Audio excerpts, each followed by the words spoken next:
Since he started forming and constituting his government, the president has shown even more and deliberate efforts to have the people of Luo Nyanza in critical leadership positions in his government, including through the appointment of Mr. Eliud Owalo as Cabinet Secretary for ICT and Mr. George Ngonga Makgoy as Chief of Staff to the Deputy President, as well as the recent nomination of Dr. Raymond Omolo as Principal Secretary for Interior and National Administration and Mr. Alfred Kombudo as Principal Secretary for Trade. These are critical positions that, if used well, can be catalysts for meaningful change, not only in Nyanza region, but in the entire country. Ladies and gentlemen, it is evidently clear that the President, in a true demonstration of statesmanship, is embracing a demographic that did not support his candidacy.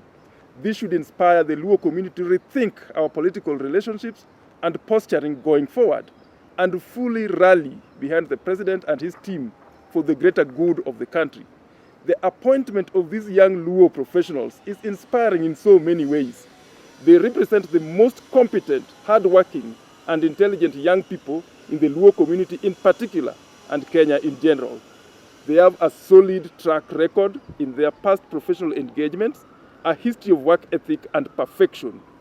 As Principal Secretary for Internal Security and National Administration, Dr. Omolo is easily the most visible and first among equals, noting that his docket is arguably the most powerful and influential among government ministries. The appointment places Dr. Omolo among the top 3 most powerful and influential individuals outside the presidency. Dr. Omolo's appointment is as inspiring as it is symbolic. It perpetuates a trend by the president to show faith in young talents and is a remarkable departure from the traditional fascination with the old guard in previous regimes. Dr. Omolo is the youngest person to ever hold the position of Principal Secretary for Interior in the history of independent Kenya. While Dr. Omolo's appointment will restore faith in the values of hard work and meritocracy and inspire dreams and ambition among young people anywhere else in the country, for the Luo community, it's hugely symbolic, considering that the last Luo to hold that position was the late Hezekiah Oyugi Ogango. Dr. Omolo's appointment is hugely consequential from whichever perspective you look at it. Firstly, it symbolizes a departure from a system that rewards chronism and dynasties to a reward system based on hard work and merit. Any young Luo hustler can work hard and aspire to represent their country at the highest level, regardless of their surnames. It is symbolic also in the sense that Dr. Omolo, Mr. Owalo, Mr. Makgoy, and Mr. Kombudo represent the new face of leadership of the Luo nation in a dramatic shift from the traditional thinking. We are placing more faith in young and competent professionals, not politicians, in the traditional sense to spearhead our development agenda.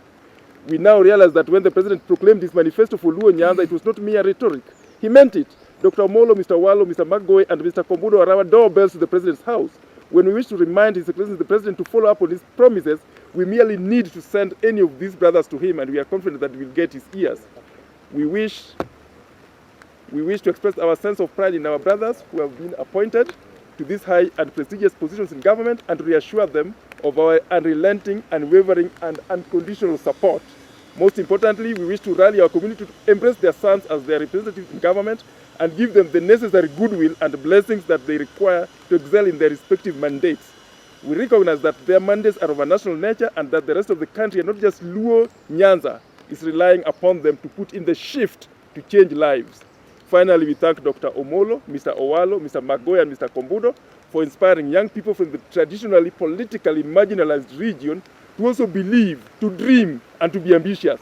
Through their appointments, we begin to write a new chapter on how we relate with the government going forward.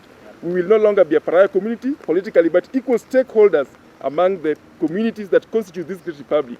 We congratulate them heartily as they embark on the onerous but noble task as change agents to positively change lives in our country. May I conclude by wishing God's grace to the President, government, and the people of this great republic of Kenya. Asanteni sana.